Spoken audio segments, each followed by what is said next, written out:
మా మామయ్య గారు పీజే ఇమ్మానియల్ గారు తెల్లవారుజామున 3:40 అయిందని అటు ఇటు తిరుగుతూ ప్రేయర్ టైం అయింది అంటూ ఉంటారు.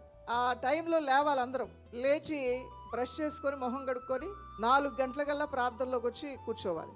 ఇక 4 గంటల నుండి 5 గంటల వరకు స్తోత్రం, స్తుతులు, యేసు రక్తం, అన్ని భాషలో మాట్లాడటమే. అలా ప్రార్థనలు. మళ్ళీ 5 నుంచి 6 వరకు సకల జనుల కొరకు, సంఘాల కొరకు, విశ్వాసుల కొరకు, వారి యొక్క అవసరాల అక్కర్ల నిమిత్తమై, ఉద్యోగం కొరకు, దైవ కార్యాలు జరగాలని, కుటుంబము కొరకు, అలా కంటిన్యూగా ప్రార్థనలు ప్రభు నామంలో జరుగుతూ ఉండే దైవజనమ. సో మనము దేవుణ్ణి గణపరచడం అనేది ఎంతో మంచిది. ఆ మంచి కార్యం మనం చేస్తూ ఉండగా దేవుని యొక్క మంచితనం అంతా మన కుటుంబాల్లోకి దిగి వస్తుంది. ఇంకా అందరూ నిద్రిస్తూ ఉండగానే వేకువజామునే లేచి మన దేవుణ్ణి మనం గణపరుస్తూ ఉంటే అంత బాగుంటుంది. పక్షులు కిలకిల రాగాలతో అవి కేకలు వేస్తూ అరుస్తూ ఉంటాయి. నాకు తెలిసి అవి కూడా దేవుణ్ణి గణపరుస్తుంటాయేమో. సముద్ర గర్భంలో ఉన్నటువంటి జీవరాశులు సర్వోన్నతమైన దేవుణ్ణి, సృష్టికర్తని గణపరుస్తూ ఉంటాయి. అలాంటిది ఆయన పోలికలో సృజింపబడిన మనము, రక్షింపబడిన మనము నిద్రావస్థలో ఉండటం వలన ఎంత దౌర్భాగ్యమైన పరిస్థితి.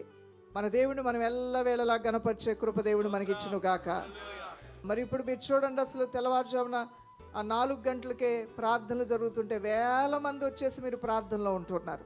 నిజంగా దేవుడు ఆ దీపాన్ని అలా మండించుకుంటూ తీసుకుని వెళ్తూ ఉన్నాడు. అది మా కుటుంబంలో ప్రారంభమైన 4 గంటల ప్రార్థన ఈ రోజున పరిమళ సువాసనలాగా ప్రతి ఇంటిలోనికి ఆజ్ఞని దేవుడు పంపించాడు.